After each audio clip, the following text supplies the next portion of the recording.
It's a story I've obviously had to tell quite a few times. And I find it's very similar to a lot of stories I hear where people have near-death experiences and they sort of re-examine their life. So going back, this is when this all happened, when the Broncos were in the Super Bowl against the Panthers. So it's a big day. I'm a huge Bronco fan, season ticket holder. And so, I had been studying and researching consciousness for a long time. It wasn't just this moment where it happened, but I was still lost a little bit. I had not really stepped back and looked at what my role in life should be and what I want to do and things like that. So I had the knowledge downloaded, but it was not being used, kind of where I was at. And so, my Broncos win. I'm all excited. If when your team wins, what do? You sit by the TV and you just watch all the highlights, what everybody's going to say about your team, right? I mean, it's the one chance your team just won, right?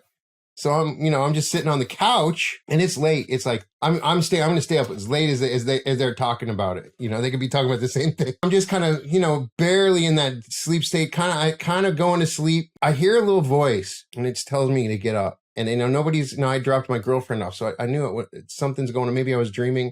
I kind of, groggily look up and I see that porch door is open halfway. And I had a little house at the time where I had a living room and you could go around to the bedroom and both faced out to the backyard where there's a pool. And when I looked out, I said, I left my door open. My cat's going to get out. Oh no, what have I done? I'm not even thinking really about it. So I'm looking around for the cat. I'm looking down.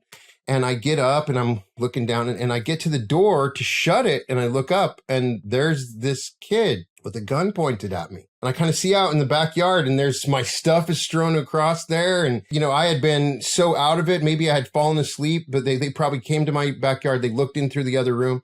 They had seen that nobody was in bed. They probably thought I wasn't there or whatever it is. So they went in through the other door and had started taking stuff out. And it was just a home invasion.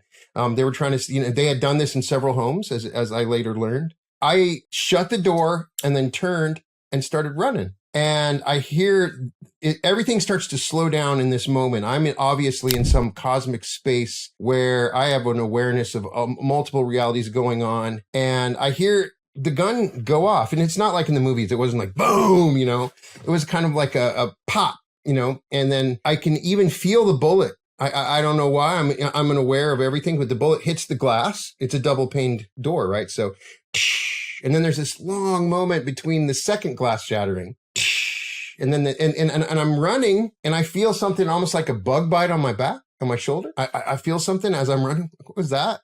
I hope it was, as I turn the corner and there's somebody in my room and he's got a gun and he starts shooting at me. At no point did I feel like I was scared at all. I felt like everything was going to be okay. As I was walking, I could see versions of myself lying in a pool of blood. I could see myself dying over here. I could see these versions. I thought that I was dreaming. I still thought I was dreaming. Obviously, this is too crazy to be happening.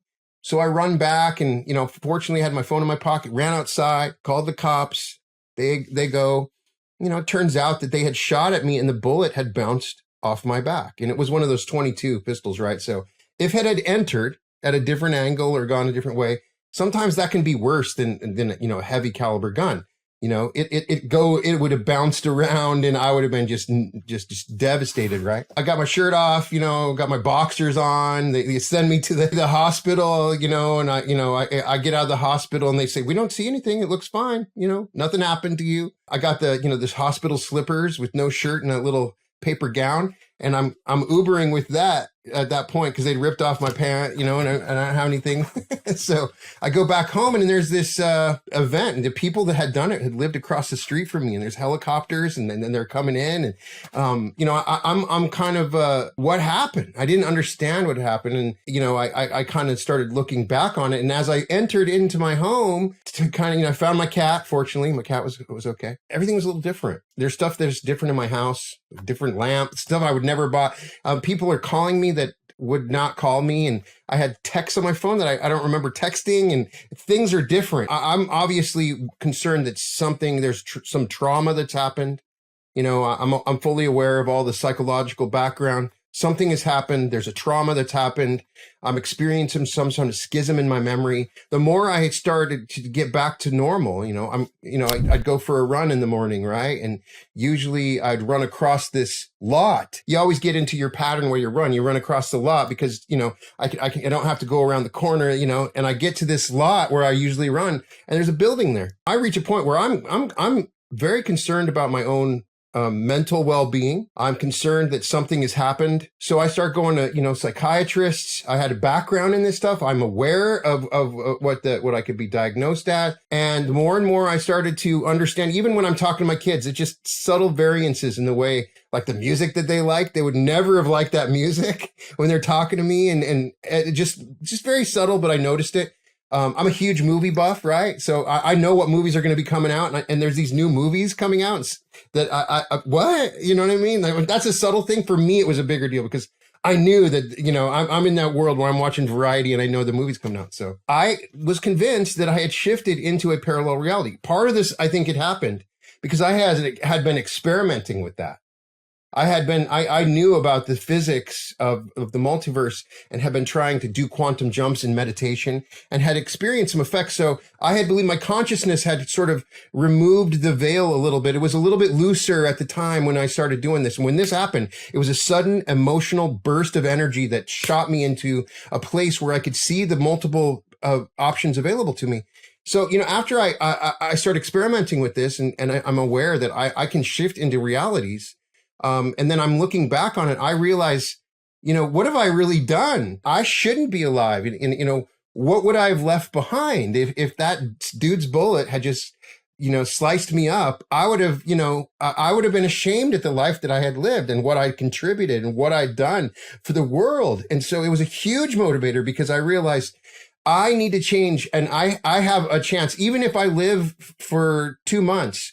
For the next 2 months, I'm gonna focus my life on helping people with the knowledge and information that I had, and it just shifted my awareness beyond myself into what can I do to be of service and help other people. Every single breath at that point is a blessing.